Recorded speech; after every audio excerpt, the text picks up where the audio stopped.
Well, how nervous are you right now? How what? How nervous are you right now?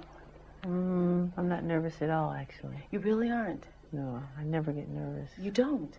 No. No, not even for your first interview and it's live around the world? I thought you'd be a little nervous, but that's great, because if you're not nervous, I won't be nervous. I just wanted to let the world know that when we agreed to do this interview, you said that you would be willing to talk to me about everything, and we haven't discussed one single question that's going to be asked here tonight. Just wanted to make that right. That's very true. Very true. When we were watching, I was watching you in the background there, watching the video of you in the early years. Did that bring back memories for you? It made me giggle. Yeah. Because I haven't seen that footage in a long time. Yeah. And it brings back memories, yes. Me and my brothers, who I love dearly. Yeah. And it's just a wonderful moment for me. Yeah. I saw you laugh when you saw yourself singing Baby, Baby, Baby. Yeah, because James Brown, I think James Brown is a genius, you know. When he's with the Famous Flames, just unbelievable. And I used to watch him on television. And I used to get angry at the cameraman, because whenever he would really start to dance, they would be on a close-up and I couldn't see his feet. So I would throw things, I'd be angry. I said, show him, so I could watch and learn. So he was a big mentor for you, Phenomenal, obviously. Yeah. Phenomenal. Yeah, and who else was? Jackie Wilson, who I adore as an entertainer, and of course music, Motown, the Bee Gees, who are brilliant. I just love great music.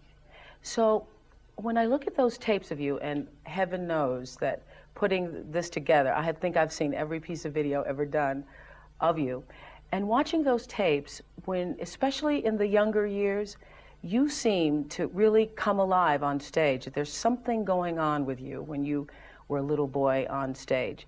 Were you as happy off stage as you appeared to be on stage? Well, on stage for me was home. I was most comfortable, and still most comfortable, on stage. But once I got off stage, I was like very sad. Really? Yes. And sad from the beginning? Sad since it first started, since the fame? Lonely, sad, having to face with popularity and all of that. There were times when I had great times with my brothers, pillow fights and things, but I used to always cry from loneliness. You did? Yes. Beginning at what age? Oh, very little. 8, 9. When you all first became famous? Yes. So it wasn't what it appeared to be to the rest of the world, all of us. I remember I was a little black child, wanted to marry Jackie Jackson, your brother. So, I mean, to all of us, we thought this was the most wonderful thing in the world. Who wouldn't have wanted that life? It is wonderful, and there is a lot of wonderment in being famous. I mean, you travel the world, and you see things, you meet people, you go places. It's great, but then there's the other side. There's, which I'm not complaining, there's lots of rehearsal, and you have to put a lot of your time, give of yourself a lot. Do you feel, I talked to Suzanne DePass the other day, and Suzanne DePass worked with you all for a long time at Motown, and really groomed you all and found the outfits for the Ed Sullivan Show. And Suzanne had some interesting theories about your childhood. We talked about whether or not it was really lost. Was it? Well, especially now, I come to realize, and then I would do my schooling, which was 3 hours with a tutor. Then right after that, you know, I'd go to the recording studio and record, and I'd record for hours and hours till it's time to go to sleep. So it'd be nighttime. And I remember going to the recording studio. There was a park across the street, and I'd see all the children playing, and they'd be rooting and making noise, and I would cry. It'd make me sad that I would have to go and work instead. I wanted to go to this, to hear what Suzanne had to say about your childhood. And we're going to look at some pictures of you as a little boy. Okay. Describe the performance that you put on. What I do? Yeah. Well, most of my songs are fast.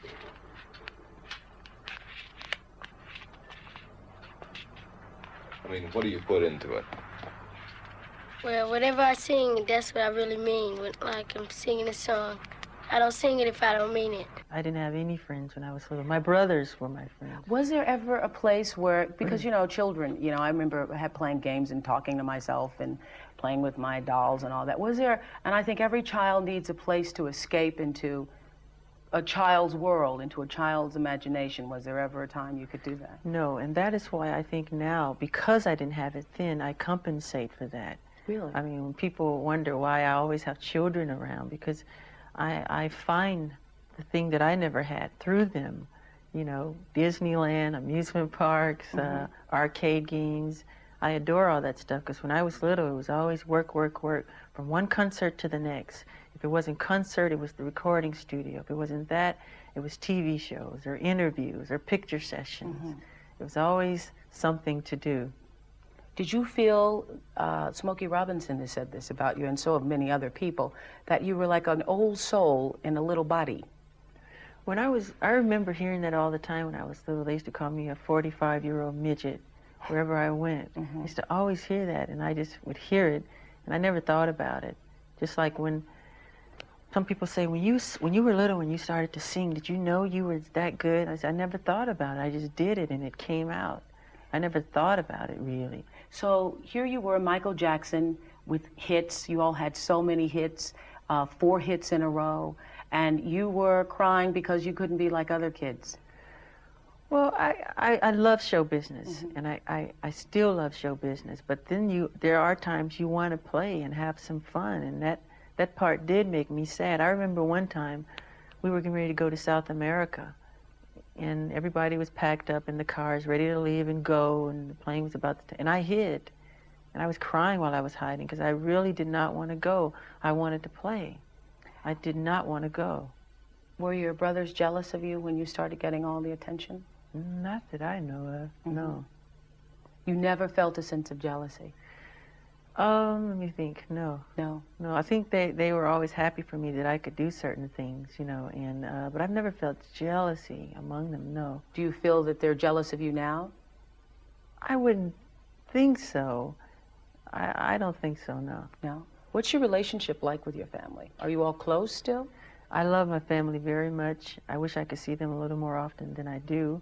But we understand because we're a show business family and we all work. We do have family day when we all get together. We'll pick a person's house. It might be Jermaine's house or Marlon's house or Tito's house. And everybody will come together and we'll fellowship and love each other and talk and catch up on who's doing what, and, you know. You all aren't all upset about LaToya and LaToya's book and the things that LaToya has said about the family? Well, I haven't read LaToya's book. I just know I love my sister dearly. I love LaToya, and I always will. And I always see her as the happy, loving LaToya that I remember growing up with. So I couldn't completely answer on that. Do you feel that some of the things that she's been saying are true? I couldn't answer, Oprah. Honestly, I haven't read the book. That's the honest truth. So let's go back to when you were growing up and feeling all of this. Well, I guess it's a sense of anguish, I guess. So there was nobody for you to play with other than your brothers. You never had slumber parties. You never. Never. No. So I'm wondering, for you, being this cute little boy that everybody adored and everybody who comes up to you, they're, you know, pulling your cheeks and how cute, and this child prodigy, really, how adolescence affected you? Because I call, you know, adolescence going through that duck stage where everything's awkward, you know? And I'm wondering if, when you started to go through adolescence, having been, you know, this child superstar, did that have was that a particularly difficult time for you? Very, very, very difficult. Really? Yes. Yes. How Because so? I think every child star suffers through this period because you're not the cute and charming child that you were, and you start to grow. And they want to keep you young forever and little forever. Who's they? The public. And, you know, nature takes its course. And It does. and I had pimples so badly, and it made me so shy. I used to not look at myself. I'd wash my face in the dark. I wouldn't want to look in the mirror. Really? And my father teased me, and I just hated it. I cried every day because of it. Your father would tease you about your pimples? Yes, he would tell me I'm ugly. Your father would say Yes, that. he would. Sorry, Joseph. Yeah. What's your relationship like with him? I love my father, but I don't know him. Mm-hmm. Are you angry with him for doing that? I think that's pretty cruel, actually. Am I angry with him? Because adolescence is hard enough without It's a very parent telling you that difficult. you're ugly. Yeah, it's very difficult. Uh-huh. Am I angry with him? Sometimes I do get angry, yes. I don't know him the way I'd like to know him. My mother's wonderful. To me, she's perfection. I just wish I could understand my father. And so let's talk about these teen years. What is that when you started to go inside yourself? Because obviously you haven't spoken to to the world for, 14 years, I think, is your last televised interview. So you went inside, you became a recluse, and that was on purpose. Was it to protect yourself? I felt that there wasn't anything important for me to say. And those were very sad, sad years for me. And why so sad? Because on stage we see you performing, you're getting your Grammys. Why so sad? Oh, there's a lot of sadness about my past life and, adolescence and my father and all of those things. It just made me very, very, very sad. So he would tease you, make fun of you? Yes. Did he ever beat you? Yes. He did. Yes. And that was difficult to take, getting Yes. beaten and going on stage and performing. Yes. And why would he beat you? Because he saw me, he wanted me to, I guess maybe, I don't know if I was his golden child or whatever it was. Some may call it a strict disciplinarian or whatever, but he was very strict, very hard, very stern. Mm-hmm. And just a look would scare you, and Were you scared of him? very frightened. There's been times when he'd come to see me and I would get sick. Really? I'd start to regurgitate. As a child or as an adult? Both. Both. He's never heard me say this. I'm sorry, please don't be mad at me. Well, I mean, I suppose that everybody has to take responsibility for what they've done in life. And your father is one of those people who also has to take responsibility. But I do love him. Yes, I understand. And I am forgiving. Yes. I don't go around But can with you the really chip. forgive? I say this on my show all the time. Can you really forgive if you haven't gotten angry? If you haven't dealt with how you really feel? I don't know if you can go from having been abused to forgiveness. I do forgive. There's so much garbage and so much trash that's written about me that is so untrue. They're complete lies. And those are some of the things I want to talk about. The press has made up so much god-awful, horrifying stories I know. that are completely appalling. I know. Completely appalling. And so far from the truth. And it's made me to realize the more often a person tell a lie, the more times you hear a lie, I mean, you begin to believe it. If it's told often enough, you start to believe it.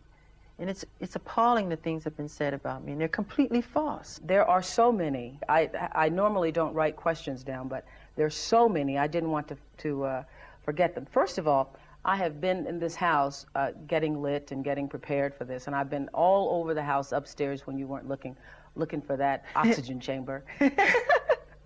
I cannot find the oxygen chamber anywhere in the house. That story is so crazy. I mean, it's one of those tabloid things. It was completely made up. Okay, but there you are in something there. There's a picture of you. Where Well, did that come from? How did it get started? I did a commercial for Pepsi, and I was burned very badly. And we settled for like it was $1 million, and I gave all the money. We built this place called the Michael Jackson Burn Center, and that's a piece of technology that's used for burn victims, right?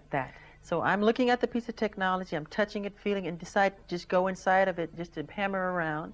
Somebody takes a picture. When they process the picture, the person who processes the picture say, oh, Michael Jackson. He made a copy. These pictures went all over the world with this lie attached to it.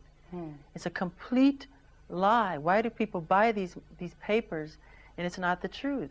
And I'm here to say, do not judge a person. Do not pass judgment on anyone unless you have talked to them one-on-one. I don't care what the story is. Do not judge them because it's a lie. But that story, you're right, that story it was like it had legs. It's crazy. It is. Why would I want to sleep in a chamber? Well, the rumor was that you were sleeping in the chamber because you didn't want to grow old, and that was stupid. It's stupid. It's completely made up, and I'm embarrassed. I'm willing to forgive the press and forgive anybody. You know, I was taught to love and to forgive, which I do have in my heart. But please, don't believe these crazy, horrifying Okay, let's go down the list. Did you buy the Elephant Man's bones? No, Were you trying to get them? That's another stupid story. Uh-huh. I love the story of the Elephant Man. It reminds me of me a lot. You know, I could relate to it. It made me cry because I saw myself in the story. But no, I never asked for the Elephant Man. Where am I going to put some bones? I don't know. Why would I want a pair of bones? I don't know. So where did that come from? Someone makes it up and everybody believes it. If you hear a lie often enough, you hear it enough, you start to believe it. Yes, and people make money selling tabloids. All right. Just recently there was a story, and I know one of your attorneys held a news conference. There was a story about you wanting to have a little white boy play you in a Pepsi commercial. That is so stupid. That's the most ridiculous, horrifying story I've ever heard. It's crazy. I mean, why? Number one, it's my face as a child in the commercial. Me when I was little. Why would I want a white child to play me? I'm a black American. I'm proud to be a black American. I am proud of my race. I am proud of who I am. I have a lot of pride in who I am and dignity. That's like you wanting an Oriental person to play you as a child. Does that make sense? No. So please, people, stop believing these Michael, horrifying stories. Then let's go to the thing that is most discussed about you, I think, is the fact that the color of your skin is obviously different than it was when you were younger. Yes. And so I think it has caused a great deal of speculation and controversy as to what you have done or are doing. Are you bleaching your skin? And is your skin lighter because you don't like being black? Okay, number one, as I know of, there is no such thing as skin bleaching. I have never seen it. I don't know what it is. Well, they used to have those products growing up. I used to hear, always use bleach and glow, but you'd have to have about 300,000 gallons to... Okay, number one, this is the situation. I have a skin disorder that destroys the pigmentation of the skin. It's something that I cannot help, okay? But when people make up stories that I don't want to be who I am, it hurts me. So it is. It's a problem for me, okay? I can't control it. Okay, but what about all the millions of people? Let's reverse it. Okay. What about all the millions of people who sit out in the sun to become darker, to become other than what they are? Nobody says nothing about that. So when did this start? When did the color of your skin start to change? Oh boy, sometime after Thriller. Around Off the Wall Thriller. Sometime and what did you think? I mean, it's in my family. My father said it's on his side. I can't control it. I don't understand. I mean, it makes me very sad. I don't want to go into my medical history because that's something that's private. But that's the situation here. So please, when people see something like that... I just want to get this straight. You are not taking anything to change the color of your skin. Oh, God, no. You did not purposely... We're trying to control it, and using makeup evens it out because it makes blotches on the skin, and I have to even out my skin. But you know what's funny? Why is that so important? You know, that's not important to me. I'm a great fan of art. I love Michelangelo. If I had a chance to talk to him or read about him, I would want to know about what inspired him to become who he is, the anatomy of his craftsmanship, not about who he went out with last night or why he decided to sit out in the sun so long. What's wrong with, I mean, that's what's important to me. How much plastic surgery have you had? Very, very little. You can count them on 2 fingers.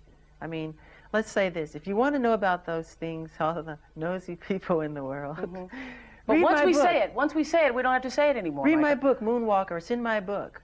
You know, let's just put it this way. If all the people in Hollywood who have had plastic surgery, if they went on vacation, there wouldn't be a person left in town. I think you might be right. I think I am right. I mean, the empty. So did you start having plastic surgery because of those teen years, because of not liking the way you look? No, not really. Not really?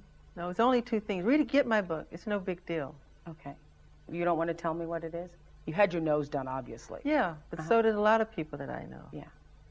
And so when you hear all these things about you, and there have been more than we are even... I've never had my cheekbones done, never had my eyes done, never had all that my lips done and all this stuff, they just go too far. I mean, it's crazy. But this is something that happens like every day with other people. Are you pleased now with the way you look? I'm never pleased with anything. I'm a perfectionist. Yeah. It's part of who I am.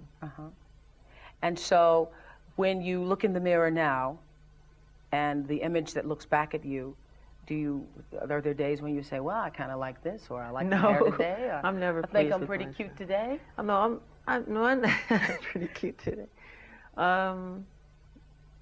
No, I try not to look in the mirror. I really do, because I'm never happy with what I see. So I go on with my work and get it done. I have to ask you this. So many mothers in my audience have said to please ask you this question. Yeah. Why do you always grab your crotch? Why do I grab my crotch? Yeah, why? We think you got a thing with your crotch going on I here. think it happens subliminally. When I dance, if you're a dancer, you know, you're just interpreting the sounds and the accompaniment of the music. If there's a driving bass, you become the bass. If there's a cello, if there's a string, you become that. So you become the emotion of what that sound is, okay? So if I'm doing a movement and I go bam, and I grab myself, it's the music that compels me to do it. It's not saying I'm getting ready to grab down there and it's not a great play. You don't think about it, it just happens. Sometime I'll look back at the footage and I'll go, did I do that? Yeah. So I'm slave to the rhythm. Yeah. Okay? I think the alarm's going off in the house. I don't know why. But we're going to fix it in a minute. We're in live television, so we're going to go to break. These things happen. We'll be right back. Okay. When you have broken all those records, when you have the #1 album ever sold, the #2 album ever sold, when you've broken every record there is to break, when you have become an icon in the industry, is there always the pressure to do something bigger and something better? Oh, gee, that is something. It makes it harder each time to follow up. So you try to be as original as you can be without thinking about statistics. Just go from the soul and from the heart. And so when you think of that, what do? You meditate, you think, well, I will now do the Super Bowl. I will now. No. I just create out of my heart, really. I want to tell everybody, too, since we're back and we're live, we weren't prepared for, and I know this house probably wasn't prepared for all the lights that are here. And what happened was that a smoke alarm went off from all the lights that are around, and that's what happened, and that's why we went to break.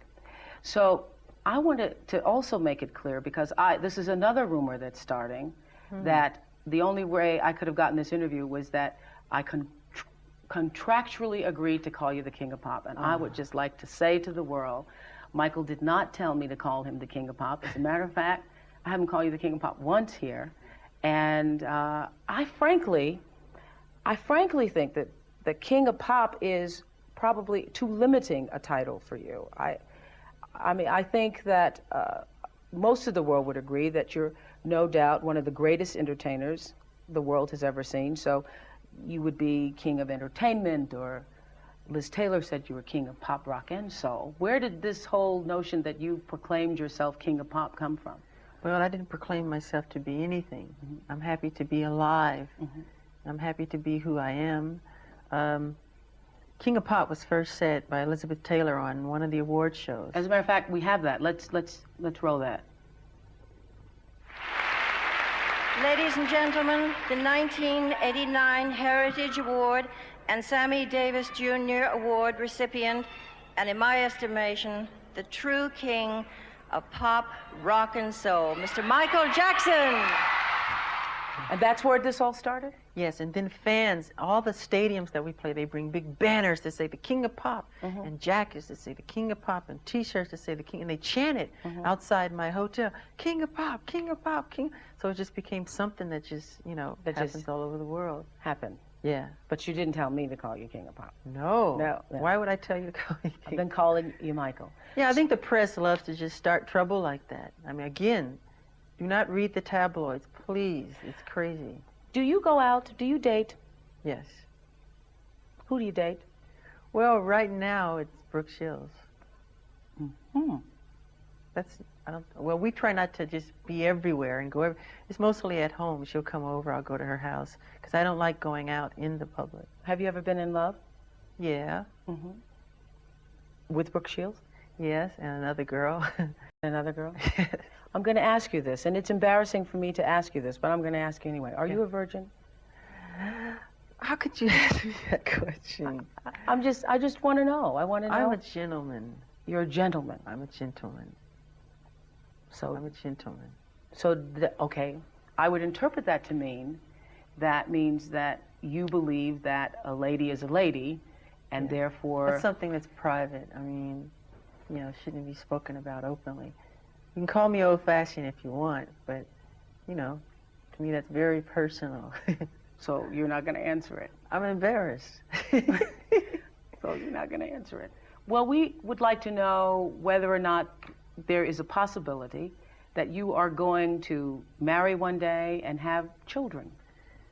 I would feel that my life isn't complete if I do not, because I adore the family life. I adore children, and I adore that whole thing. And I would love to. That's one of my dreams, but I couldn't right now because I'm married. I am married, but to my work. I'm married to my music. And it has to be that closeness in order to do the kind of work that I want to do. And so what kind of woman makes you, I know in the video, wait a minute, no, in the video we're going to see later, we're premiering the world video, but you say there's a line where you talk about being quenched. So what kind of person does that for you? Quench my desire. Yeah, quench my desire. Yeah. Well, Brooke, I've always liked her. And I mean, when I was little, I used to stay with Diana Ross. Me and my brothers, we stayed with her for years. I never said this, I always had a crush on her.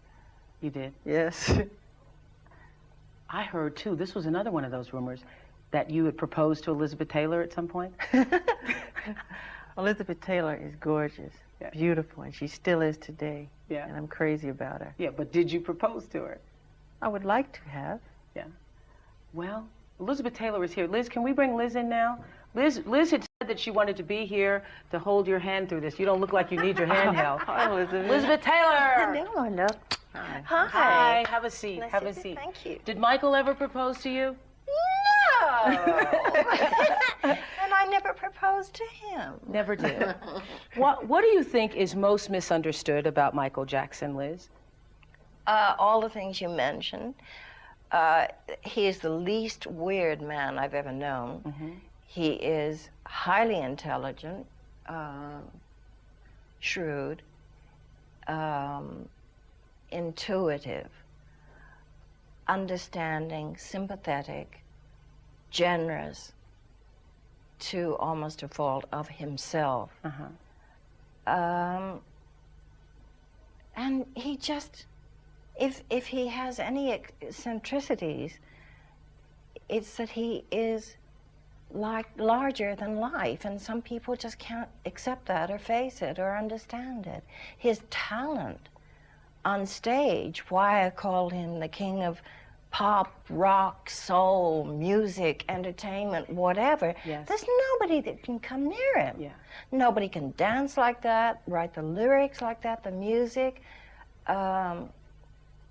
cause the kind of excitement that he does. And why do you think you all are such friends? What has brought this kind of bond? Because people tried to make this be weird. Well, it's not. I mean, our childhoods are very similar. And we have that from the very beginning in common. I was a child star at 9, had an abusive father, and that kind of brought us close together in the very beginning. And what is it, I'm going to ask Michael this question later on, but what is it you most want the world to know about him? What a wonderful, giving, caring, generous man he is, and how good he is. And he's funny, too. Oh, he's wildly funny. He can crack some jokes, I tell you. Yeah, but he's a good man. Thank you for joining us, too, because I know you didn't want to be on camera at first, but thank you. We're coming from Michael's house down to this amazing amusement park, which is, about several hundred yards, I guess, from the house. And this is, it's incredible. Thank you. And I want to know whether or not you did this for yourself, or did you do it for all the children that you entertain here? For myself and the children. Every 3 weeks we have terminally ill children that come to to the house. Yeah. Make-A-Wish Foundation, Dream Street. Every 3 weeks? Starlight, yes. And these are sick children with cancer, and I entertain them. Uh-huh. And they come here. This is and they enjoy unbelievable. themselves. And what I have to say is these are not, as I was talking to some kids who were here, these aren't just grandma rides here. These are some major rides. I mean, the Sea Dragon and the Ferris wheel, and there's that zipper over there. The Wipeout. Yeah, Wipeout. There are bumper cars here. It's really... Thank you. Well, it brings out the child that lives inside of everybody. I love rides and things like that. But I share it with Were the you kids. able to do it when you were a kid? And Not really. Sometime, but not often enough. but now you can anytime. Every How often day, do it's you right actually? in my backyard. How often do you actually come out here and do this? Whenever I'm here, I come out and I go on the ride. Well, is this a part of you, what we were talking about earlier, the pain of growing up and not being able to experience all the things that kids normally experience, and so now you are fulfilling all of those You fantasies? compensate, yes. Really? Yes, it's very true. Do you think you can ever really recapture it, though? Does it feel the same? I mean, I don't know. It's more fun. I Is it wouldn't really? change the past if I had to. Would not. I'm enjoying myself. And here we are inside the theater. I had one too many sugar babies here the other day at the candy counter. But the candy's here for all the kids, and Pinocchio's here, and E.T.'s here. What's fascinating to me about you is that obviously you have this childlike aura about you. And I see children with you, and they play with you like you are one of them. But a child did not do this. A child did not put this together. Oh, that's sweet. Yeah, this is really magnificent. Well, thank you. I love to do things for children, and I try to imitate Jesus. And I'm not saying I am Jesus. I'm not saying We're clear on that. Right. I'm We're trying clear. to imitate Jesus in the fact that he said to be like children, to love children, to be as pure as children are, and to make yourselves as innocent and see the world through eyes of wonderment and the whole magical quality of it all. And I love that. And we have the children, like we'll have like 100 bald-headed children here who they all have cancer, and they're running around and they're enjoying themselves, and it just makes me cry happy tears that I was able to do that for them. You know, it makes me so pleased inside. Well, when I came here to about a month ago to shoot commercials with you for promoting tonight's event, one of the things that really impressed me the most, and I hope you guys are getting shots of this. I don't know how you are if all the cameras are on us, but we got other cameras. Is that there are built inside the walls here beds for some of those sick children who come. And what I realized when I saw that is that you have to be a person who really cares about children to build it into your architecture. Yes. We have children that come who are intravenously, they're very sick and they're bedridden, and they Can't sit up. Right, they can't sit up. And these beds, they're hospital beds.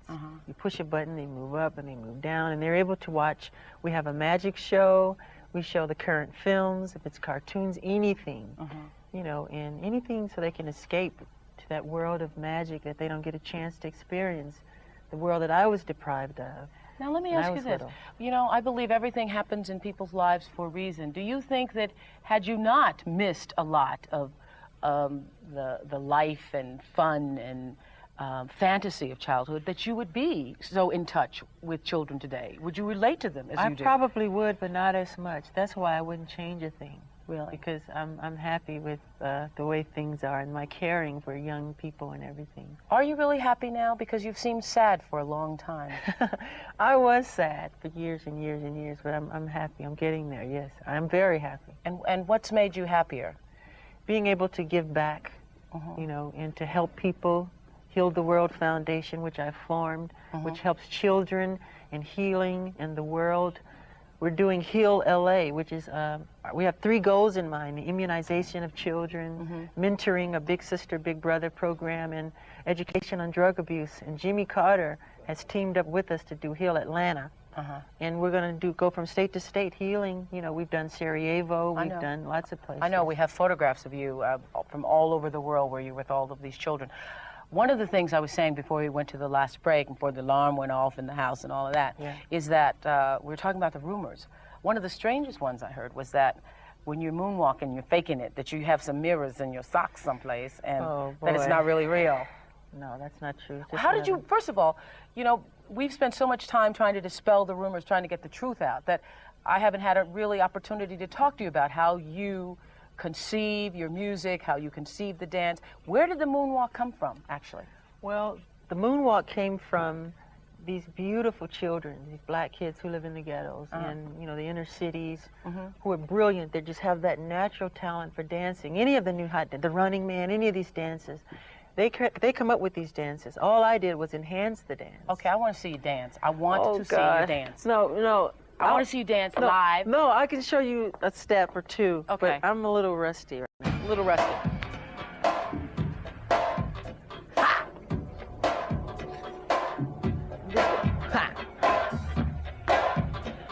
Well, that's the moonwalk. Wait, did you catch it from the sideways? Got to turn sideways? Are you from the front? Yeah, we got you. From the sideways. You go okay, just show me slow motion. Could you show me slow motion? Okay. Wait. It's like, it's pushing and then there's, it's mainly like a popping type of thing. Well, I'm sorry. I saw it live. I saw it live. I saw it live. And so you took it from the kids who were doing it. Yeah, because I think they're the real dancers. Yeah. And when you are, for instance, when we were here before to shoot that commercial, you were preparing for the Super Bowl. You were supposed to do this with me. I don't know how to do this. You know I don't know how to do this. You know what? I mean, all the things ever printed in the tabloid, the only thing's ever been true is when they said I couldn't dance. And that is the truth. When we were here the last time shooting the commercial, you were like in between shots, running off, conceiving the dance, choreographing the dance. You were up all night dancing. On the Super Bowl? Yes. Yes. Well, I'm never satisfied. Even when I see something that I've done and people say, oh, it was phenomenal. When I did Motown 25 and I did the moonwalk for the first time, I was backstage crying afterwards because I was unhappy. You cried after Motown 25? After Motown 25. But then as I was walking to the car, there was this little boy. He was like 12. He was a little Jewish kid, and he said, you're amazing. Who taught you to ever dance like that? And for the first time, I felt I did a good job because I know children don't lie, and I just felt so good about it then. You wanted to, you felt so good, you probably wanted to say, hee hee. I want you to sing something a cappella for me if you can. Oh, no. What could I sing? Who is it? You know, that whole, do that little beat thing. Since we're here in the theater. Oh, boy. What could I sing? Who is it? Where did that hee-hee thing come from? It comes out of singing. Wait.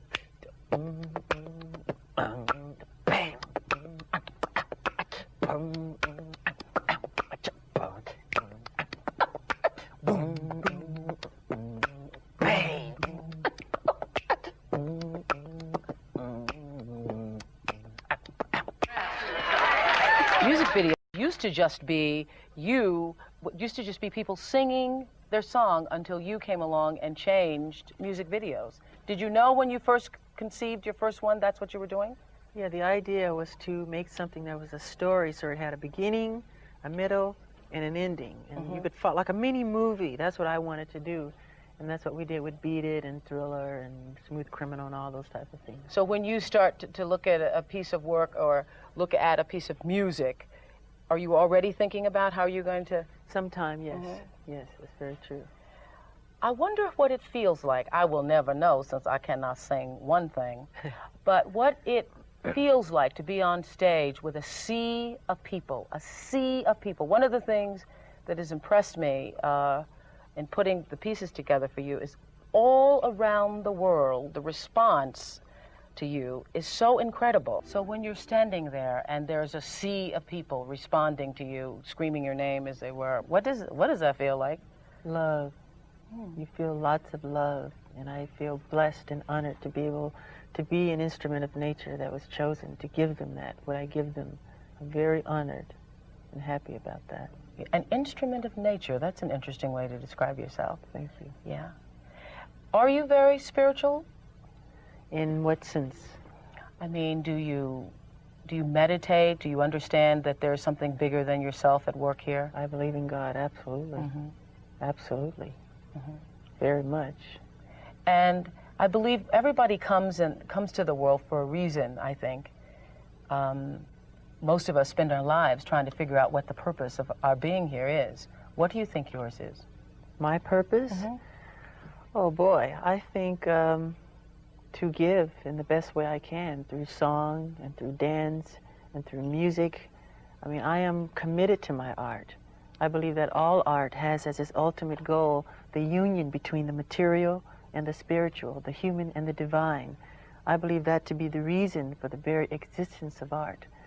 And I feel I was chosen as an instrument to just give music and love and harmony to the world, to children of all ages, and adults and teenagers. Do you think that by talking now, setting the record straight for yourself, that maybe people will be able to focus more attention on your music and not judge you for anything other than the kind of music that you play? I would hope so. I would love that. Well, I hope that comes out of this too. Give In to Me. I wanted to write another song, you know, that was kind of exciting and fun and had a rock edge to it, you know, when I did Beat It and Black or White. And Slash, who is a dear friend of mine, we love animals and things like that. He wanted to play guitar, and I wanted him to play guitar on it. And we got together, and we went to Germany, and we shot this thing in just like 2 hours, really. We had no time at all to shoot it. We wanted it to be something exciting and fantastical and fans, and, you know, like it's our rock concert. And that's the result of. You mentioned animals, and I know everyone's going to ask me when I leave here, where are all the animals? I said in the opening, I expected chimps to be jumping all over the living room, and I didn't see any. Where's Bubbles? Well, the animals are everywhere. They're in their habitats. They're all over the ranch, and they come out in the daytime, and they play, and they jump around. They have their own playground in their area. Why were you so fascinated by animals, do you think? Because I find in animals the same thing that I find so wonderful in children, that purity, that honesty, where they don't judge you, they don't want anything from you, just to be your friend. And I think that's so sweet. I do too. I think we've cleared up all the rumors, though. There are no chimps running around the house, no oxygen tank in the house. I don't know. Are you going to lay off the crotch a little bit? Ask the music. Ask the music, will he lay off the crotch? Oh, we didn't get about the inauguration. Did you tell President Clinton that you had to be the only person there singing? That is horrible. That is the stupidest, craziest story I have ever heard. I mean, why would I just want me? Nobody else could be on the show, just me. I mean, that's so stupid to me. I mean, it's crazy. That's not even in my heart. I would never say anything like that. Again, somebody made it up and the whole world believed it. It is so false. It's incredible. What do you want the world to know about you most? I asked Liz that of you. What do you want them to know? Like to be remembered for? Well, not be remembered for. What about known for now? Forget remembered. Oh, known for now. As to be an artist, a great artist. I love what I do, and I would love people to love what I do. And to be loved, I just simply want to be loved wherever I go, all over the world, because I love people of all races from my heart with true affection. You know, Gene Siskel, who's a movie critic, asked me this question once, and I love the question. So I'm going to ask you. You're 34 years old. What do you know for sure? What do I know for sure? What do you know for sure? Oh, boy. I'm still learning. I mean, life is an education for me. I can't say I know anything for sure. Well, I really believe that. I can't thank you enough for letting us in, and I wish you all the happiness in the world. I love being here because it makes me feel like a child again, and one of the things I promised myself was when this interview was over, live around the world, I was going to go get on that Ferris wheel, and that is exactly what I intend to do. I'm going to take off my blue shoes, and I'm going to ride on the Ferris wheel. I'm going to have a good time, have myself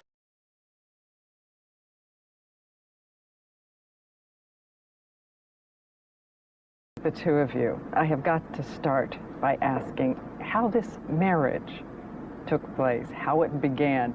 Let me guess that it was not over miniature golf and a hot dog someplace. When did it start? When was the dating? Well, we first met. She was 7 years old and I was 17. This was in Las Vegas. She used to come and see my show all the time. We had the only family show on the Strip. It's the Jackson 5, and she used to come as a little girl and sit right up front. She came quite often. She came with a lot of bodyguards. And had you stayed in touch over all these years? Sure. Then she'd come backstage. Then I'd, talk and say hi. And then she'd come again. And I thought she was sweet and loving. And I always hoped I'd see her again. And who first talked about marriage? We didn't stay in touch after We didn't stay in touch after that, no. He had, go ahead. You want to say it? What happened No, later you can with say. You have a good memory. No, you said you were going to say it. Our first argument here on this hour. Who proposed? I mean, how did marriage actually get discussed? Well, at first, this is what happened. When she was 18, I used to tell my lawyer, John Branca, do you know Lisa Marie Presley? He'd go, well, I represent her mother. I go, well, can you get in touch with her? Because I think she's really cute. And he'd laugh every time. He goes, I'll do my best. That's what he'd say. Then he'd come back. I said, well, did you find out? He said, no, there's nothing. So I would worry him about this all the time. The next thing I noticed, there's a picture on a magazine cover where she's married, which really tore me to pieces. And then, because I felt that was supposed to be me. I really did. And what was the countdown to your marriage? Tell me who said the word marriage first. I did. He did. I did. When? Where? When? On where? the telephone. On the telephone. He first asked me. When? We were dating now for 4 months.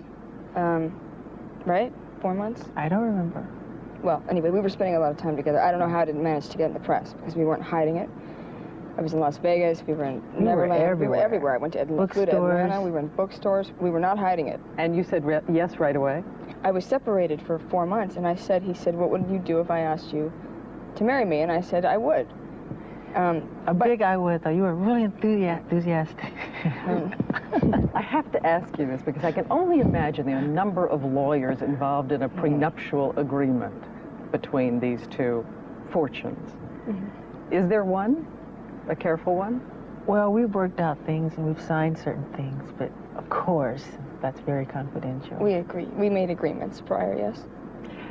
As you know, the reaction to this marriage, and I know you feel strongly about it, but the reaction to this marriage has been across the spectrum, everything from astonishment to delight to suspicion, that it was somehow too convenient.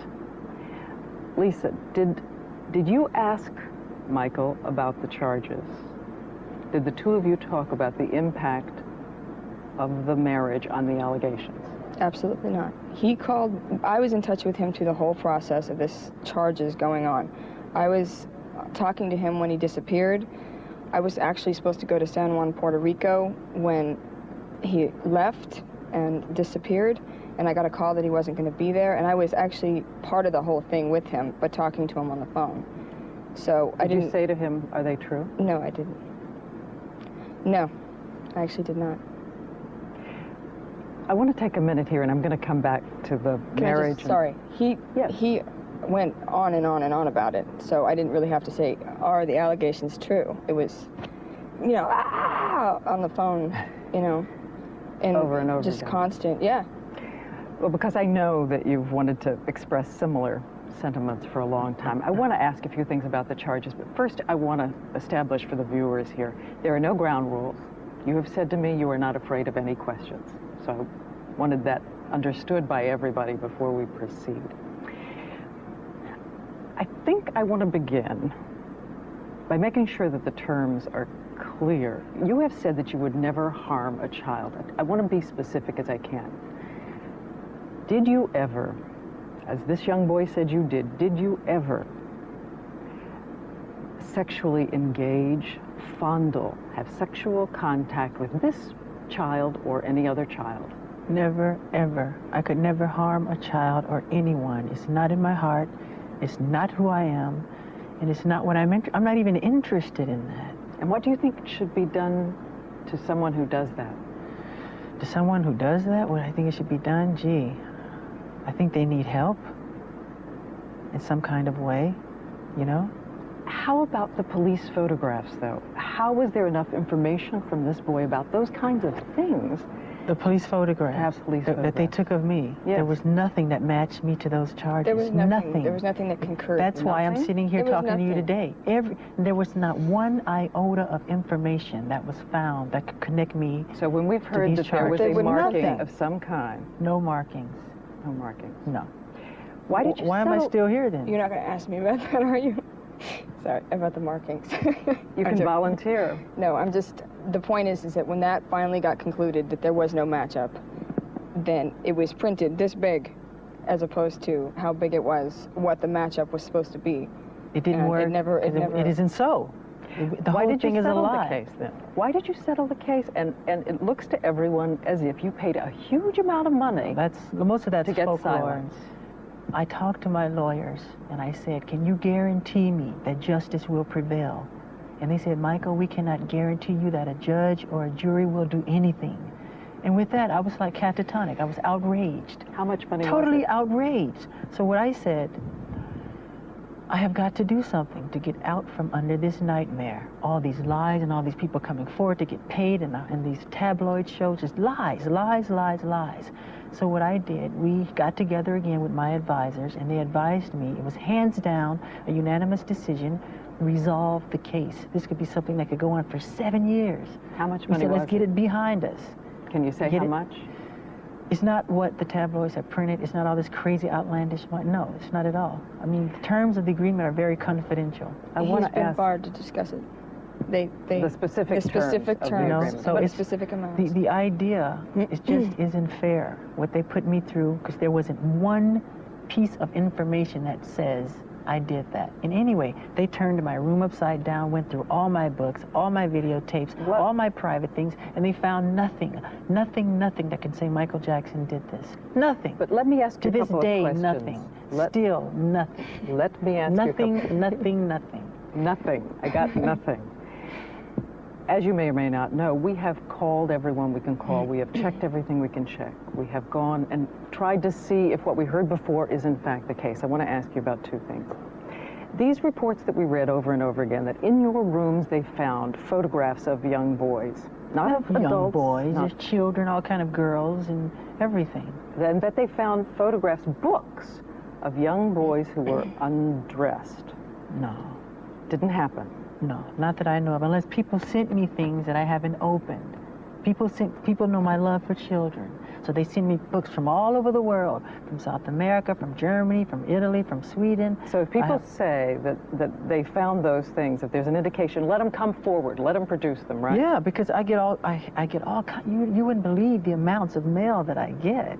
And if you say to somebody, you know, if I let the fans know I love Charlie Chaplin, I'll be swarmed in Charlie Chaplin paraphernalia. But if I say I love children, which I do, they swarm me with everything pertaining to kids. Any other settlements in process now or previously with children making these kinds of claims? We have heard that there is one, not a case that the prosecutors would bring in court, but that once again you're talking about shelling out. No, that's not true. No, it's not true. I think I've heard everything is fine and there are no others. I guess, let me ask this, and I'm trying to think how to phrase it though.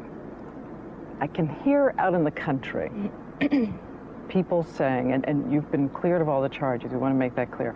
People saying, look, here is a man who is surrounded by things that children love. Here is a man who spent an inordinate amount of time with these young boys. That's right. What is a 36-year-old man doing sleeping with a 12-year-old boy, or a series of them? Right. Okay, when you say boys, it's not just boys, and I've never invited just boys to come in my room. Come on, that's ridiculous. And that's a ridiculous question. But since people want to hear it, you know, the answer, I'll be happy to answer it. I have never invited anyone into my bed, ever. Children love me, I love them. They follow me, they want to be with me. But anybody can come in my bed. A child can come in my bed if they want. I can say, sorry, I've seen this. I've seen it a lot. I've seen kids. I've seen him with children in the last year. I've seen it enough to where I can see how that can happen. It's, you know, I understand. Isn't part of being an adult, and you have a 2-year-old child, 2-year-old boy. Yeah, let me just, sorry. Okay. I just wanted to say that I've seen these children, they don't let him go to the bathroom without running in there with him. And they won't let him out of their sight. So when he jumps in the bed, I'm even out. You know, they jump in the bed with him. But isn't part of being an adult and loving children, keeping children from ambiguous situations? And again, we're talking about over an intense period of time here. Would you let your son, when he grows up and is 12 years old, do that? You know what, if I didn't know who Michael, no way.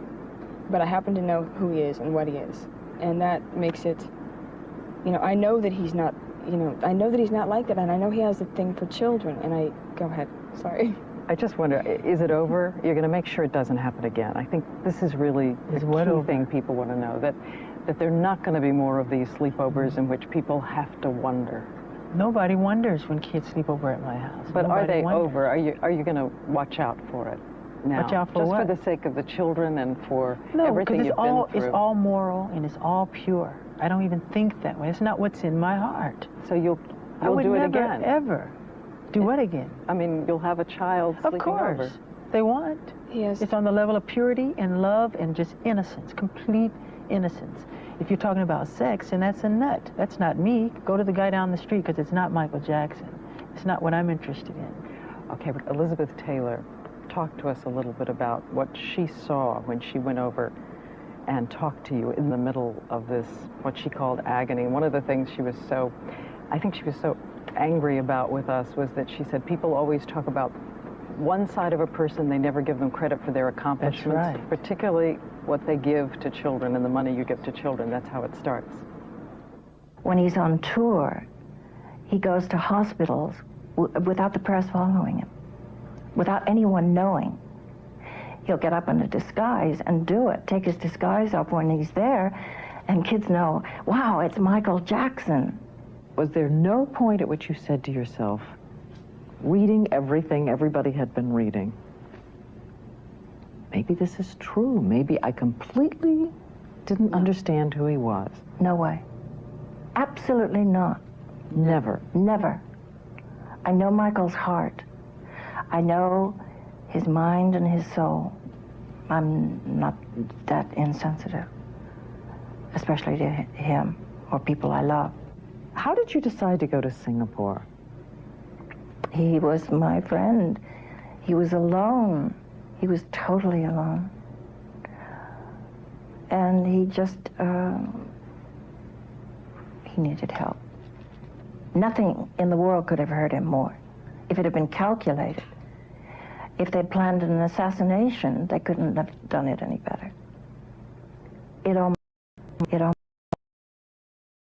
She says she recognized a friend turning to painkillers for escape.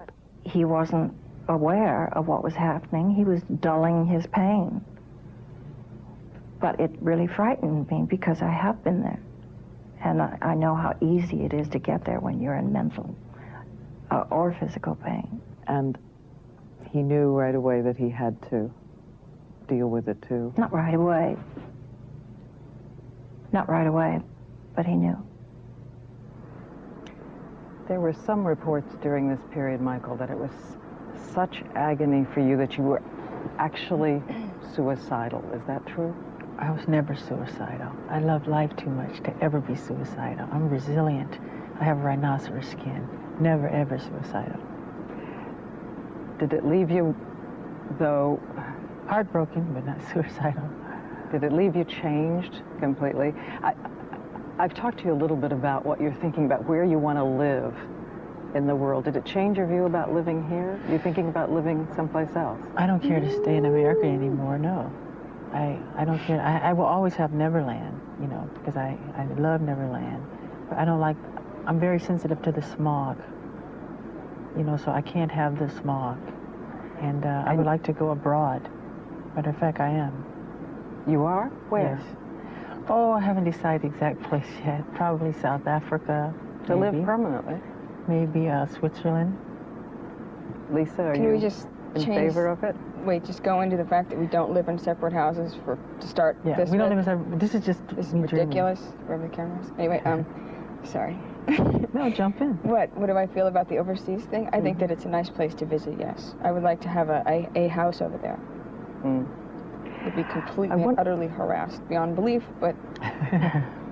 We have some wedding video of the two of you, and I'm going to let you tell us a little bit about what we're seeing here. If our director, Roger Goodman, wants to roll it in, we will take you there a year ago, right? Yes. Just about exactly.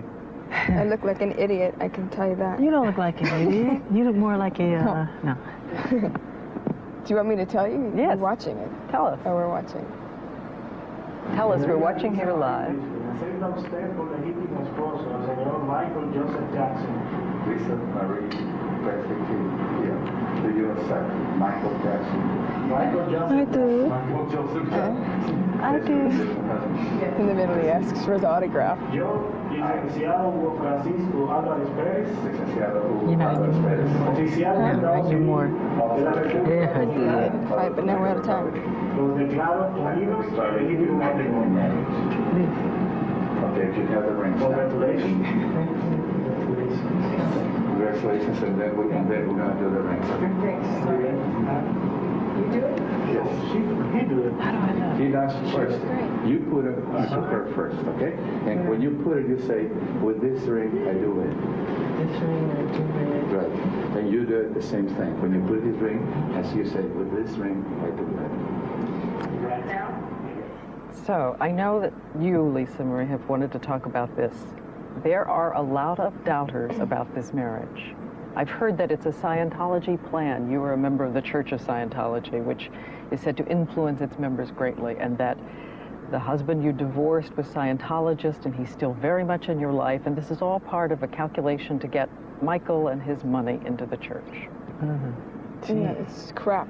I'm sorry. It's like ridiculous. It's ridiculous. It's the most ridiculous thing I've ever heard. I'm not, first of all, you can't get influenced by anything like that. And under a term of a marriage, I'm not going to marry somebody for any reason other than the fact that I fall in love with them. Period. Period. And they can eat it if they want to think anything different. To put it succinctly. Yeah. What is it you love the most about him? Oh, what do I love the most about him? Everything. He's amazing. I really admire him. I respect him. I admire him. I'm in love with him. And no, we don't sleep in separate bedrooms. Thank you very much. And I love everything about him. To finish up on that, though, are you a Scientologist? Or No. no? Plan to become one?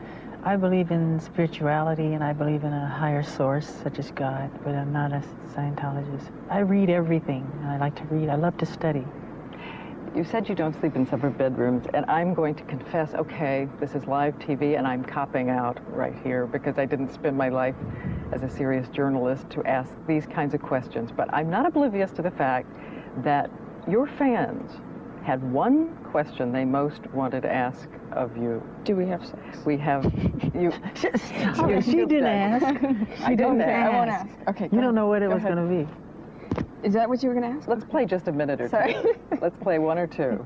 We want to know if you've done the thing. Michael, I know that this is an intimate question, but are you having sex together with Lisa Marie? Do you guys really love each other, or you're just doing this to satisfy the media? Are you guys intimate? Again, I can't believe Wow. But this is about the skepticism. Yes. Yes. Yes. And we have read in the papers that you are expecting a child. We will be expecting a child. No, when, I'm not going to. We're not going to say when. It's Or personal. It's in the hands of the heavens. But not yet. Did Well- we marry out of convenience? That's really interesting to me. That's It's really ridiculous. interesting to me. Why? Well, why wouldn't we have a lot in common? That's the question. Why? Why not? Like we're faking this? Like, That's the no, most ridiculous but you can't thing live in with the somebody day to day. We're together all the time, first of all. Second thing, how can you fake that 24 hours a day with somebody, sleeping with somebody, waking up with somebody, having The to... dumbest thing He's I've running ever around the heard. house, I'm running around the house. You were in our house. We have a normal house. We have a nanny. We have a maid. And we walk around, and he's either in the studio, I'm in the kitchen. We're running around like normal. I know it's hard to believe people. You go shopping together, We go shopping. We go out to dinner. We argue sometimes. And about what, may I say? we also No, heard a report that maybe you were planning to adopt the children. Oh, I would love to adopt children. I think that's something I've always wanted to do. But children of all races, Arab children, Jewish children, black children, just all races. But Lisa's children, I love Lisa's children, but it's been a not mission. going to adopt, or Pardon? To adopt them, though. Oh, I love her children. They're sweet. But to adopt, no. Of course. They have a biological father, and he's their... I think they love me very much. I love them. They do. We have a lot of fun. But I've never heard of that before, personally, of someone adopting someone's children while they're in a relationship with that person. We're going to show you a film now created by Michael Jackson, and it is causing a furor in some movie theaters around this country. They say, among other things, that it is clearly modeled After Triumph of the Will, Leni Riefenstahl, a Nazi film with It's not Nazi true. None of that's imagery. true. None of those things are true. Did you watch that film before you did it? I watch everything. I love movies. I love documentaries. Had nothing to do with that at all. But there are people who keep saying, this is, they look at it and say, this is... Absolutely not. You know what? Nothing to do with politics or communism or fascism. Well, at all. The critics have said that it's the most boldly vainglorious self-deification a pop singer ever undertook with a straight face. Good. That's what I wanted. For the controversy? Yeah. And they fell into my trap. For the people who say that... I wanted everybody's attention. There's been another issue raised. In a song you say, "Jew me, sue me," and some people are saying that that is anti-Semitic. It's not anti-Semitic because I'm not a racist person. I could never be a racist. I love all races of people, from Arabs to Jewish people, like I said before, to blacks. But when I say Jew me, sue me, everybody do me, kick me, kike me, don't you black or white me, I'm talking about myself as the victim. You know, my accountants and lawyers are Jewish. My 3 best friends are Jewish. David Geffen, Jeffrey Katzenberg, Steven Spielberg, Mike Milken. These are friends of mine. They're all Jewish. So how does that make sense? I was raised in a Jewish community. I want to ask you both about something, because it was the second most asked question by people on the street. And I know it's a sensitive issue for you, and you talked with Oprah about it. But somehow people still are not, they don't feel they've heard everything about the whiteness of your skin, and that it's not somehow a choice on your part, along with the makeup, to be, is it to be neither black or white, neither to look completely male, to be in the androgynous zone? I think they want to know, it is a decision on your part some way, the way you look. Where does it come from? I think it creates itself. Nature. He's an artist. He has every right, and he is constantly remodifying something or changing it or reconstructing it or, you know, working on some imperfection that he thinks needs to be worked on. If he sees something he doesn't like, he changes it. Period. He re-sculpted himself. He's an artist. I might want to put a red dot right there one day. But 2 eyes right here. Do you wish you were the color you were again? Do I wish I was the color? You have to ask nature that. I love black. I love. Do you wish you were that way? I envy her because she can tan and I can't. One more question I want to make sure I ask. Are you going to sing together? No. I would love to sing with you. Would you like to sing with me? You don't sing? I don't sing. I did sing, but that's not why I married Michael. I don't need that. That's ridiculous. If I wanted it, I mean, I'm not going to marry someone for a recording career, just to clear that up as well. What? Stop. And as our hour ends, I'd like to just ask each of you for a one-sentence answer. Time's so short. Where do you want to be in 5 years? Oh boy, I love what I'm doing now, and to do everything I can to help the children. And hello, Bobby Sherritt. I just want people to know what they're dealing with before and understand that I'm not the, you know, that we are not. The jokes, the degrading comments, all that kind of stuff, it's really irritating. So I didn't get to get into that. This is over already, but stuff. We want to choke them. All right, yeah, so 5 years. Don't believe the garbage. All the tabloid junk. Don't read it. Don't listen to it. It's garbage. It's junk. It's stupid. And so, enough of it. And tonight is over.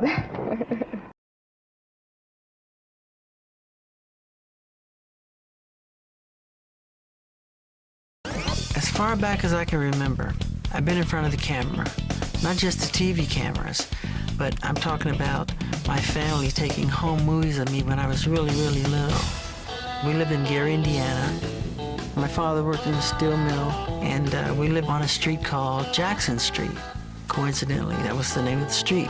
And imagine 9 kids living in a 2-bedroom house. We had to wait in line to take baths, and that's a snowball fight, I think. Wrestling in the snow, that's me on the far right. I don't want nothing to do with it. They were pretty rough. Yeah, that's me, I'm freezing. I think that's Tito on the ground. Just the living room. We would move out all the furniture, and I remember, and we would dance and perform, and we loved it. You could see the smile on my face that I loved it. And my father was standing right in front of us, watching us, making sure we did everything just right.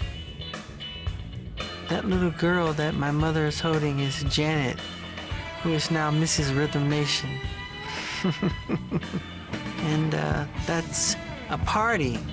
We played a lot of parties. We're actually performing the music that they're dancing to. That's the guitars. You look in the back, you see me spinning around right there. And my mother made all of our costumes. We did parties, we opened shopping centers, we did any kind of thing, you know.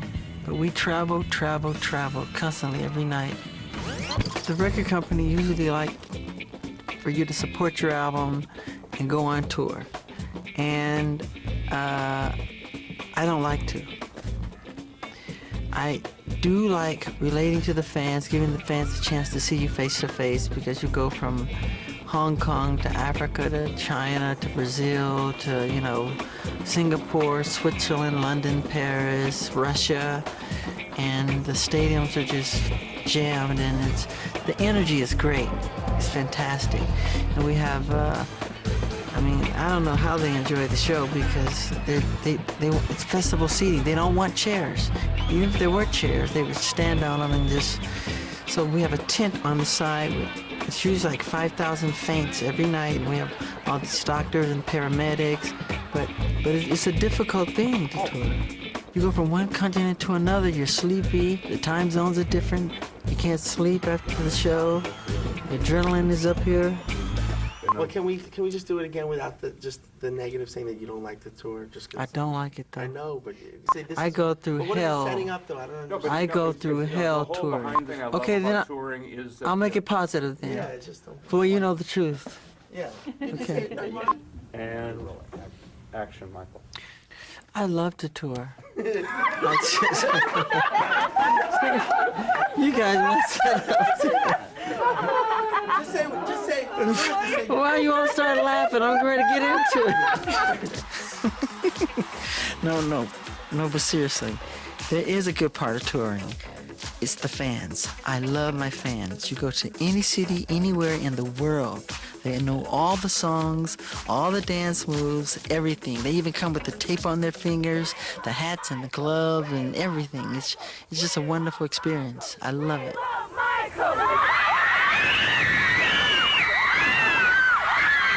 The fans are the reason why I do the tours. And it's very important to give the best show that we can possibly give them.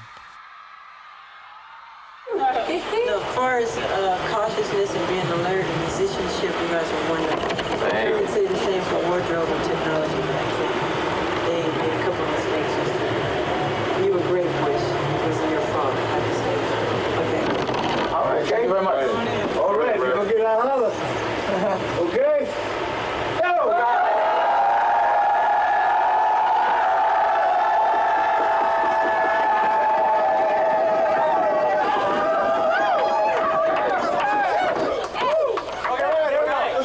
I've met a lot of people in my life, and very few are real friends. You can probably count them on one hand. And Elizabeth is one of the most loyal, loving, caring people that I know. She decided to transform Neverland into its first Christmas, because I don't celebrate Christmas. It is 1993, and this will be Michael Jackson's very first Christmas.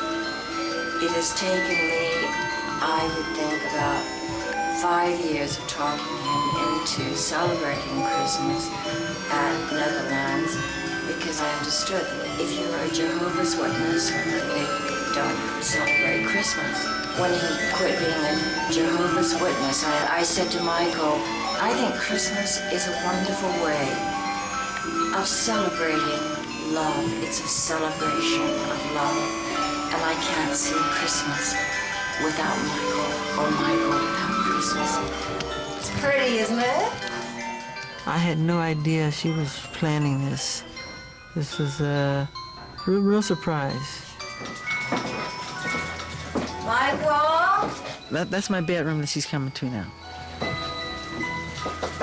Michael? It's the spirit of Christmas. Come to haunt you. I'm not easy to wake up. Michael! Don't jump inside of my little dog. She know I don't like that dog because I'm afraid of dogs. They're little, but they bite. Oh, you so good. Come on. Welcome to your first Christmas. Oh my God. It's incredible. I can't believe this. This is the first time. She decorated the entire house.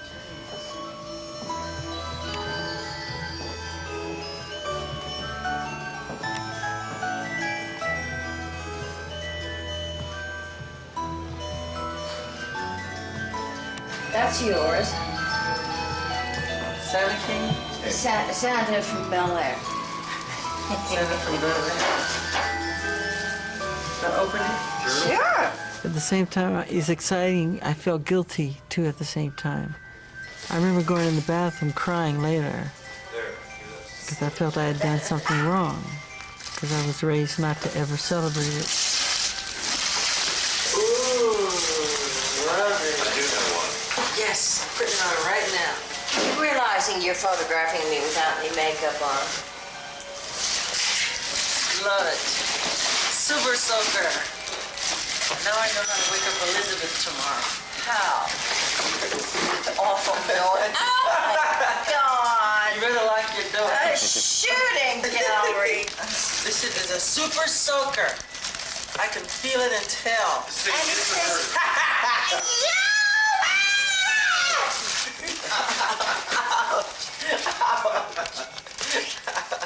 I want a squirt gun. I want a squirt machine gun. She's snatching presents. And I have this one. It's for you, but can I have it? Yes. Thank you. What is it? It's a water gun.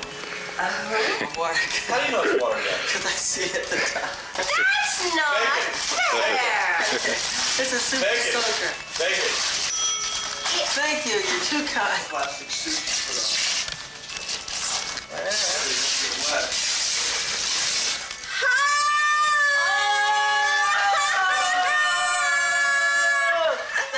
Super soaker. Yeah. If you're wondering why I love Super Soaker so much, it's because if you come to Neverland, it's a rule that you are bound to get wet. Either be thrown in the pool, or you have a water balloon fight, or a Super Soaker fight. And I love all of the above. That's Janet. We think so much alike. I love this.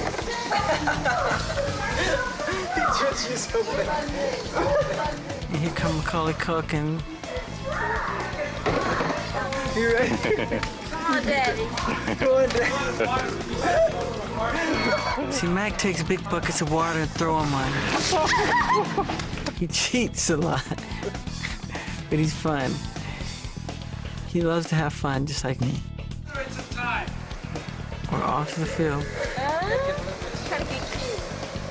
Super Soakers are really high tech. They got some really great ones now.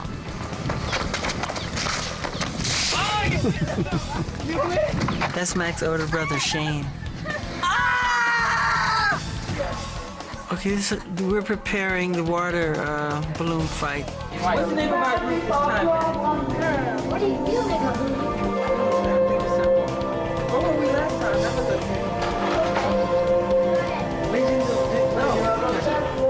Legions of Doom. We had teams. We used the whole ranch.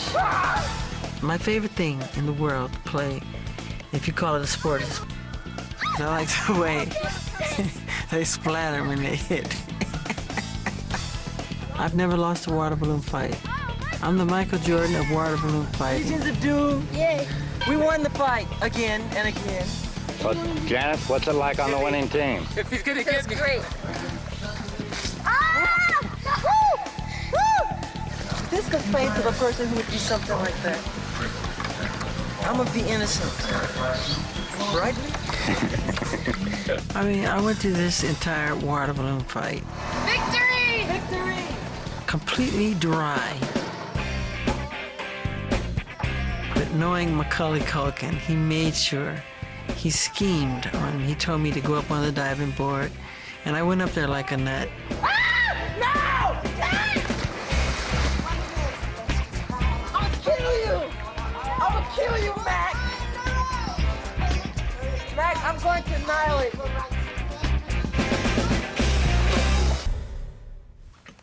One of my interviews, it's my dream to go in a supermarket and just shop and be like everybody else and put things in a basket, because I can't do it.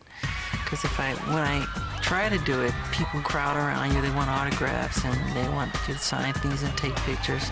That's why I love disguises so much. I could sit on a bench at Disneyland and see what people really do and talk about. But when they see it's Michael Jackson, they change. I don't see the real thing, you know. So I want to see the real world, what it's really like, and it's very difficult. So a good friend of mine who owns this mall, he had them close the whole shopping mall, and he had people in there that I knew pretending as if they were shopping, so it felt like, you know, it was a real environment.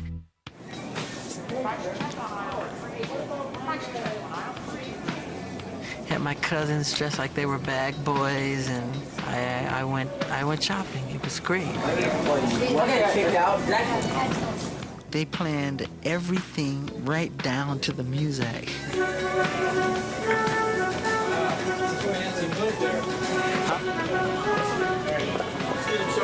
Yeah, now people will know who you are when you start to put the glove on.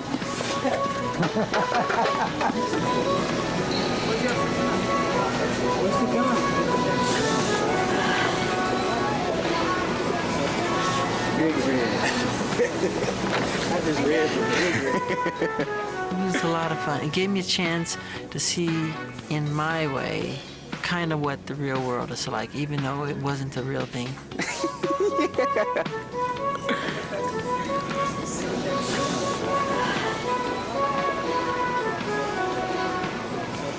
Eventually, I started recognizing people, like the woman in the blonde wig is my nanny. Even Elizabeth Taylor was there. She was on the cover of this magazine. Gotcha. What are you looking at?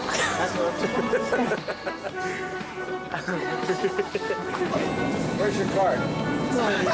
It is. Oh, that one right there. What? Oh. Everybody was messing with me, trying to steal my card. It's Wilda. Is there a problem here? Where's my card? Wait. I trade cards with you. Stuff here. These are my things. Where did my card go? Right there. Just take that one. Was he trying to steal your card? 100%. If you can't keep track of your card, you shouldn't shop. Yeah, still, please.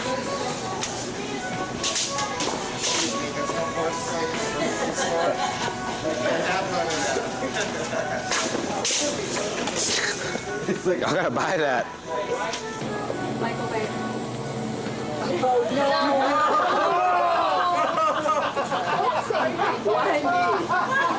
My first shopping experience in 30 years. Just remember, Michael Jackson ice cream. It was just like being at Disneyland, in my opinion, because I got to do something that I usually don't get to do. We were in Copenhagen, I think, and there was just a sea of people. There was like over 200,000 people, and her eyes were watery. She was on the side of the stage, and I said, "Mother, what's wrong? Why are you crying?"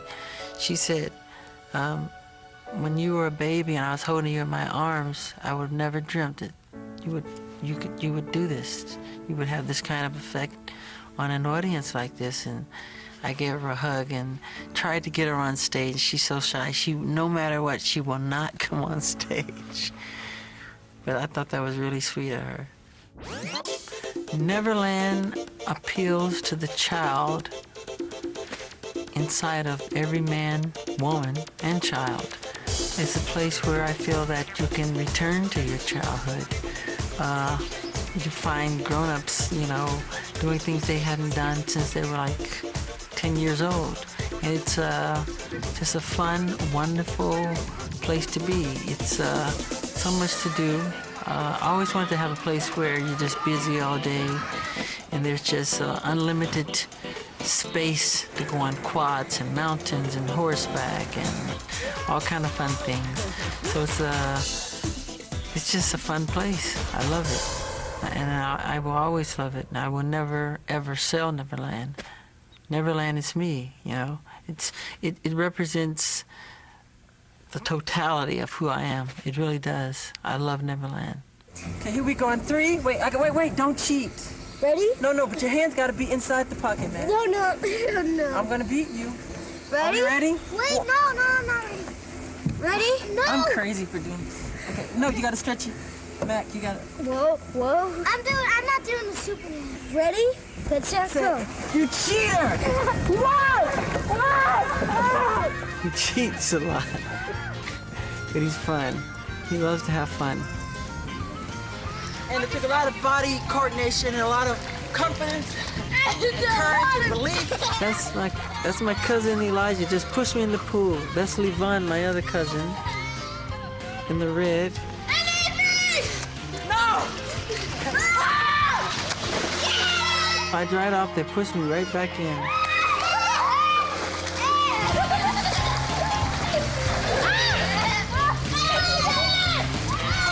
I can't believe that. First shot of me with no shirt on. I'm a nice person. I just took a shower and I washed my hair thoroughly.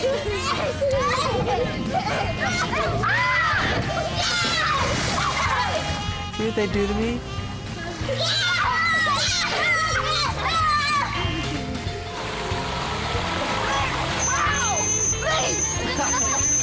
Mac is the most reckless driver. Oh my God. You almost killed him. It's his brother Kieran on the back. Did you see that lead? Your foot is ran over. They're good kids though. I know. That's like... This is what he did. Look, he had the camera and he went.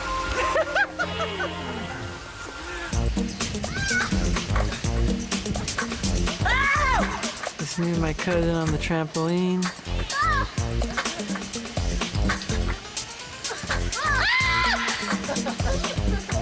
That was close. Egg hunt day. Yeah. And we're going. How many eggs are there? 45. How many? 45. 45. Yeah.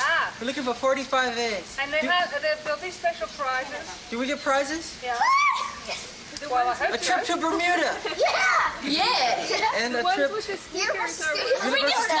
trip to Walt Disney World. Ready? 1, 2, 3, go. Whoever finds the golden egg gets the biggest prize. Hello. I have no fortune. Nothing. Please, you know where they do anything? Would you tell me, please? I want to win this game. Hey! Yes! My first egg. My first? My 6th egg. Oh my God. Which is my 7th egg. Thank you. See, there are eggs around here. Hey! Nice. They steal my eggs, please. The host with the most. Michael? Yeah.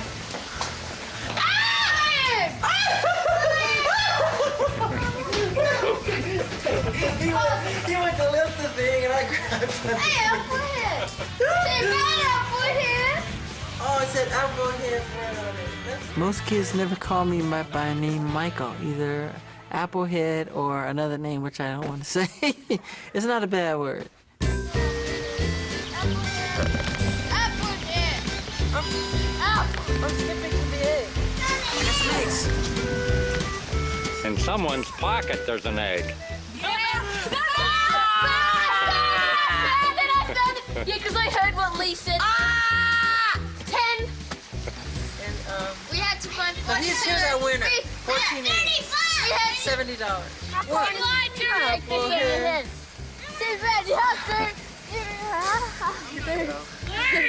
Bump down, bump down. Oh.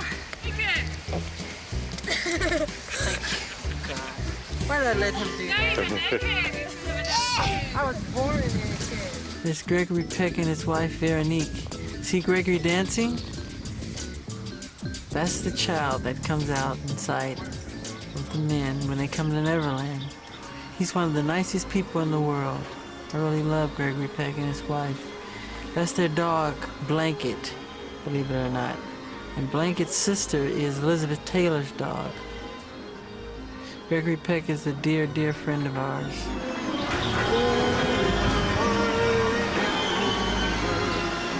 He's singing, he's happy. Now he would never go on the zipper. I hold the world record on that ride. I went on that for 35 minutes straight. I like to have those at the house. You order one or two. So when Michael comes. Never again. All right. I loved it, but I hated it. When you were going all over. But Gregory, I mean, he gets on this thing and he brings back his childhood. Thanks. Can we do it every weekend? Joe Jackson Day represents a day for our father. We don't celebrate birthdays, really, so we create a day for our father and a day for our mother. All the family comes and we present them with speeches, how we feel about them, and we give them presents. There he is, the guy who taught me everything on stage. There's Janet. There's Alex, the chimp. She's got earrings on. See, my father loves animals. I think that's where I got my love for animals from. But this was his day.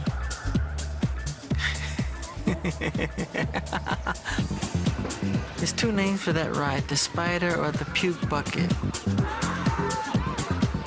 I don't think Janet got on this. She's just a little chicken.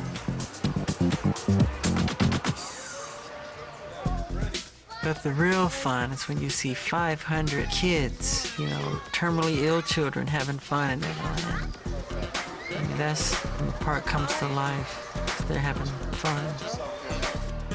Here's my mother and father shooting together, which is a great shot. It's fantastic. She's taking the popcorn.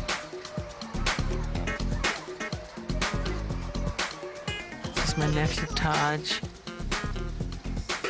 nephew Augie.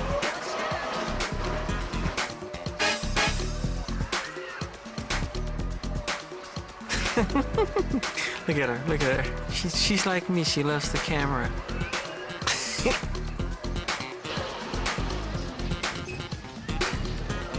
That's Janet and myself. Yeah, well, the whole family calls her Dunk, which is short for donkey. We've always called her that since she was a little girl.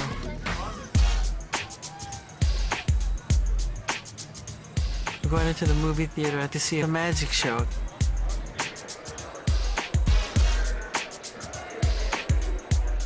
Two ice cream, that's her. Janet loves to eat. This is the one. This is it. Watch Augie. Ooh.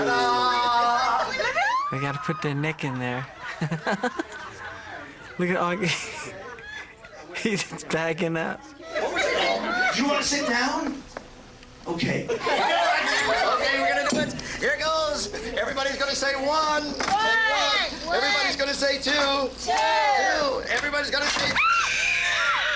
He ran. Well, look at him. He ran. He ran out of the theater. That's hilarious.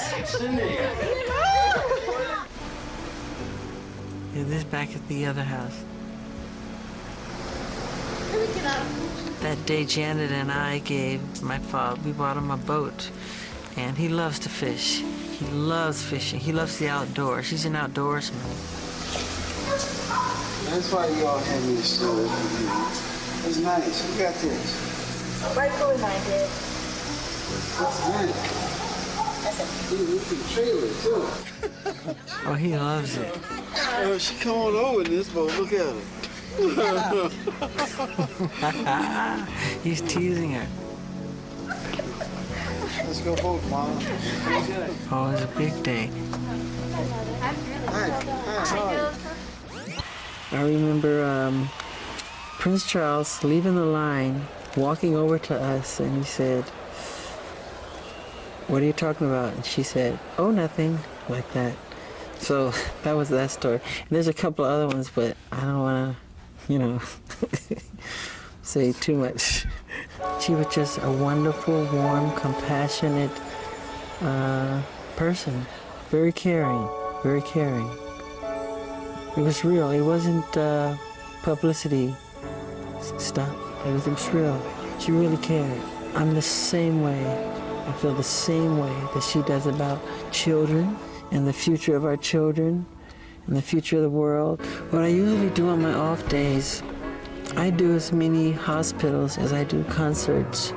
I do as many orphanages as I do concerts. But because it's good news, the press don't cover it. They want bad news. But I do it from my heart. I don't do it to wave a flag and say, look at me. We bring bags of toys and posters and albums, and you should see how it transforms these kids. They jump up and down, and they're so happy. This is Lisa Marie and myself at a hospital in Budapest. And I saw this little kid. His name was Farkas. He was very sick. He was green in the face, but he had this glow and this sparkle in his eye. I asked this nurse, what's wrong with this kid? She said that he needs a liver. So I said, does that mean he's gonna die? She said, yes, he's gonna die unless he gets the liver. I said, I'm not gonna let him die, this sweet, sweet angel. No matter what it takes, I'm gonna find a liver for him. So I sent my organization around the world. We went all over the place, and it took a long time. And I said, I'm not giving up. I'm not gonna have the child die. I was so happy when I got a phone call. They told me we found the liver, and he has his life. And I'm so proud that I could help him. God bless him. I love you, Farkas. I found a tape that was really exciting because, in truth, I didn't even know it existed anymore. In between the tours, we had a break, and my brothers and I took my mother to Alabama to visit her stepfather. We're on our way to Alabama. That's right. Salvation Army tomorrow, Bill. Really, don't knock. You find good stuff. Don't you, Tito? And other places will sell real expensive. I'm telling you. You're going to be hitting them soon with the depressions. I love going to the Salvation Army because I find things that I haven't seen since I was little. There's Mike over there looking for junk. They know I like to go through everything. I'm very curious. I go through drawers and go through everybody's closets. I don't steal, but I like to look and explore. But what they got in there, Mike? Moon Marlin. This is the South, baby. I love seeing the old colonial homes in the South. I had set this shot of me and my brothers walking down.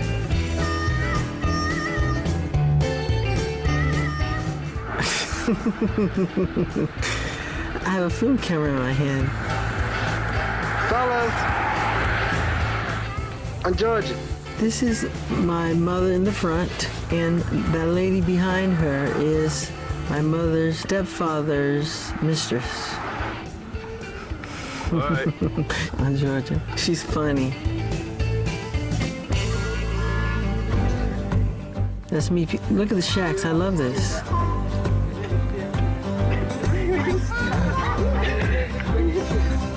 He's hiding behind his mom. Hey, Jacksons, turn around. Does it smell like beef jerky? We were just exploring. They live in those houses. Very interesting. It's a whole different way of life down there. Y'all tighten up.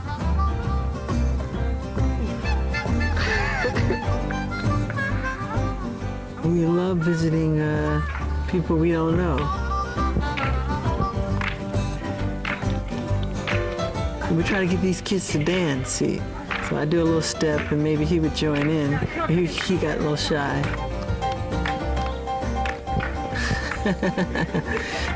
These kids have incredible rhythm, but they were shy in front of us. You kicked that thing on me hard. He was saying, he said, possums are good eating down here, aren't they? They ate possum, but I wouldn't have any. because I knew it was in the rodent family, and they're very cute. They got these little pink noses and big eyes, and they're very inviting, but I wouldn't want to eat one. Papa! Papa, where you been? That's my mother's stepfather, Papa, Uncle Johnny. I love the way they talk down there. Well, like he's speaking another language, doesn't it? Sugar Babe, need a hand? Oh yeah, Sugar Babe. She helps take care of Uncle Johnny. She loves to dance.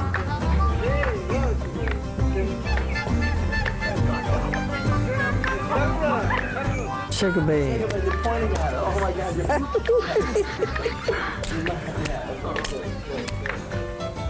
Uncle Johnny is truly a character, and he had this drink called White Lightning, and this drink was so strong, I'm not joking, one sip will get you drunk. It's really strong. My brother Tito took a sip and he went, wow. You couldn't believe it, but I stayed away from it. But Sugar Babe had some, that's why she was dancing. All right, let's go. Bye, Papa. The St. George they hug, and she was hiding in the house because she told us when it was time to leave that she couldn't take it, and she's crying. So Bill brought her out. It was a wonderful experience. It was just really phenomenal. One day I get this call from Elizabeth Taylor saying she wanted to come to the ranch. She flew out in this helicopter. How are you? Hi.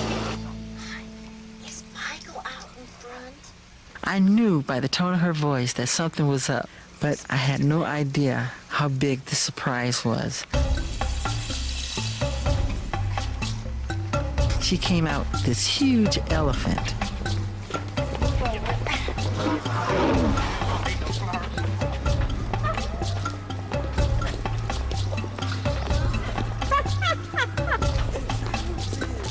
And it was unbelievable.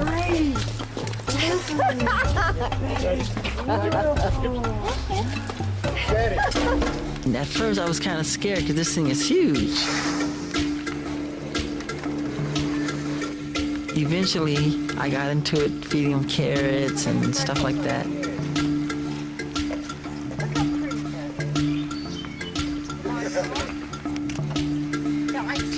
Great. This is like a garbage can. Bless your heart. I love elephants. They're gentle giants, really. Elizabeth was dressed like a gypsy, and that's why we named the elephant Gypsy. It was one of the best presents that I've ever gotten. I was so happy that day. It was a wonderful experience. But what Elizabeth didn't know, that I was planning a surprise for her also. Oh my God! That's amazing! I love it! Oh, thank you! What's it made of, a carpet? The gift that I gave Elizabeth to me was very unique. It looks like a painting, but it isn't. That's incredible! I love that color. It's a tapestry. This guy did it piece by piece. I wrote something on the bottom. Oh! I love you, Michael. Oh, I love it! Do you have a place for it? Maybe in Switzerland? No, I may have to build a house. I think it was a shot from one of her movies. I think it's fabulous. That commercial you had out is beautiful. Do you like it? Oh, it's incredible. Well, maybe you'll see one of my films one of these days then. I knew you were going to. I'm seeing Virginia Wood this week. Well, congratulations. I'm seeing it today. We have to explain the joke. The last film that Michael saw me in that he thought I was really wonderful in was a film called White Cliffs of Dover. And I was 9 years old. So he's going to see me as a grown-up. Yeah.